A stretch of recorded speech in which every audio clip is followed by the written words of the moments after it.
বাবুকে নিয়ে অনেক দিন পর আজকে বেরিয়েছি অনেক দূর, কোথায় সেটা শেষ পর্যন্ত না দেখলে বুঝতে পারবে না। চলো শুরু করা যাক।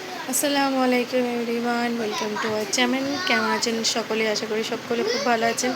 আলহামদুলিল্লাহ আমরাও সকলে খুব ভালো আছি। আজকে সকাল সকাল উঠে পড়লাম, মাইদের পাপা চলে গেল অফিস, তার লাঞ্চটা রেডি করে দিলাম। আর বাবু ওইদিকে পাপা যেদিনে কলকাতা যাবে সেই দিনে ওর তো ঘুম থেকে তাড়াতাড়ি ওটা চাই 7টার সময় উঠে পড়লো। আমি তার আগে উঠে লাঞ্চ রেডি করলাম, তারপর ব্রেকফাস্ট বানালাম। মাইদের পাপা খেয়ে আল্লাহর ভরসায় একটু আগে বেরিয়ে গেল। তো আমার মাইদের পাপার সঙ্গে সঙ্গে আমার শাশুড়ি মারও রান্নাটা আজকে করে দিলাম। আজকে যাব ওই বাড়ি, আমার দাদুর নামে লোক খাওয়ানো হবে। প্রত্যেক বছর এই দিনেই আমার দাদুর নামে লোক খাওয়ানো হয়। তো যেহেতু কাছেই আছি, মা ওই জন্য প্রত্যেকটা অনুষ্ঠানেই মানে মা বলে আয় আজকে এই আছে সে আছে। তো রাধাবাড়া কমপ্লিট হয়েই তো গেছে, বাড়ির আর যাবতীয় কাজগুলো হয়ে গেলেই আমি আর মাই বেরিয়ে যাব। তারপর যাব মার্কেটে গিয়ে আছে কিছু কেনাকাটার আছে, কারণ কেনাকাটা আছে বললাম, বাড়িতে অনুষ্ঠান, তো তারই প্রিপারেশান চলছে।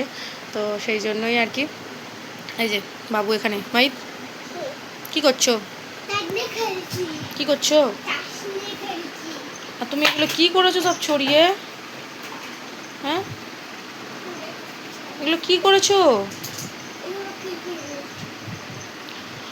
বাবুকে সকাল সকাল ব্রাশ করিয়ে দিয়েছি, আমিও ব্রাশ করে নিয়েছি। এখন আমরা দুজনেই ব্রেকফাস্ট করিনি।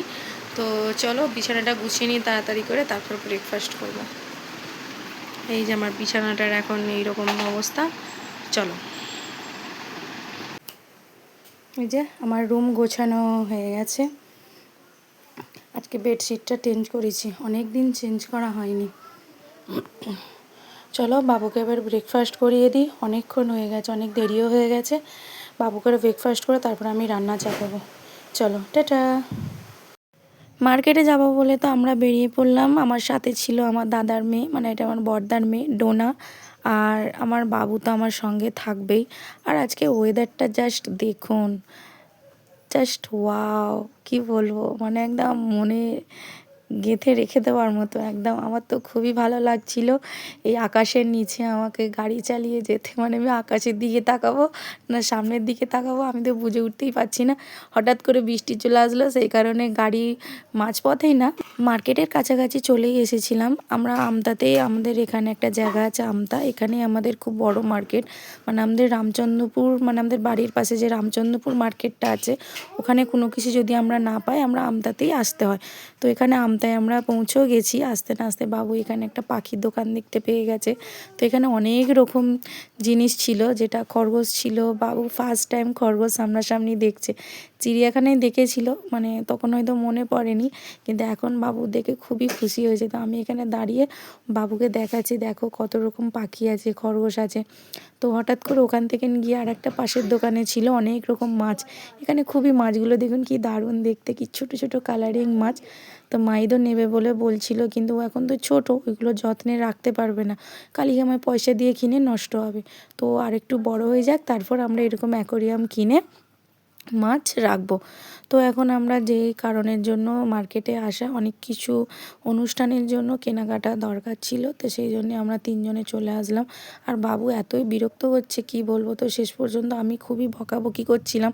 তো ডোনা বলে আন্টি তুমি আমাকে ওকে দাও, আর তুমি আমাদের পেছনে আসো।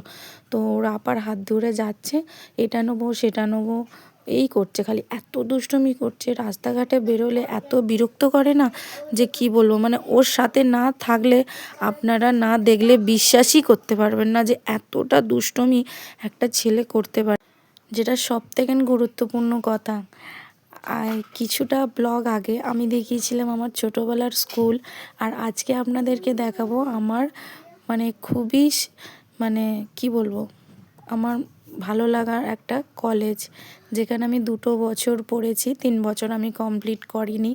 তো এই যে আমার কলেজ, এই যে সেই ফুচকার দোকান, যেখানে আমরা প্রতিটা দিন ফুচকা ছাড়া আমাদের মানে বাড়িতে ঢোকা যাবে না, ফুচকা আমাদের খেতেই হবে। আর কলেজ কি বলবো, কত বন্ধুদের সঙ্গে আড্ডা মারা এ করা, মানে সত্যি পড়াশোনার জায়গাটাই না সত্যি খুব মজাদার একটা জায়গা। তো এখানে আমি আমার ডোনাকে আর আমার ছেলেকে নিয়ে চলে আসলাম আমাদের খুব একদম পছন্দের একটা জায়গায়, যেখানে অনেক রকম জুস পাওয়া যায়। এখানে আমরা নিয়ে নিয়েছি পুরোনো দিনের মতনই পুদিনা পাতার একটা জুস, যেটা আমরা কলেজ লাইফে প্রচণ্ড আমরা মানে প্রত্যেকটা দিন না হলেও সপ্তাহে 2-3 বার তো আমাদের খাওয়া চাই। তো এখানে ডোনা খেয়ে খুব নাম করলো আজকে যে আন্টি সত্যিই খুব জিনিসটা খুবই মজা ছিল। তো ওকে খাওয়ালাম, আমি খেলাম, বাবুকে দিতে গেলাম, বাবু তো নিল না। তো আমাদের এদিকে কেনাকাটাও কমপ্লিট হয়ে গেল। আমরা তারপরে চলে আসলাম আমরা স্কুটির কাছে, ওই যে আমাদের গাড়ি ওখানে রাখাই আছে।